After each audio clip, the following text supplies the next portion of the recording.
may mga dream roles ako na medyo malayo sa aking personalidad. One of which is a biopic. What? Na bakit ko na to sa mga iba kong kaibigan producer. Pinag-iisipan nila, actually they're interested to do it. Pero gusto kong gampanan yung buhay ng Pepe Smith. So isa yun sa mga dream roles ko. Gusto mo ba yung biopic? Kasi idol din ng pamilya namin ng Juan de la Cruz fans. And matagal ko nang gustong gumawa ng biopic. Yung tribute sa isang icon, music icon man or performing artist.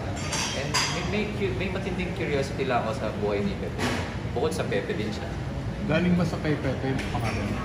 Hindi, kay ano po, kay Senator Pepe Jokno. Kasi aktivista po dati yung tatay ko, nung nakulong siya, si Senator Jokno yung naging isa sa mga lawyer. On photo na. Yes.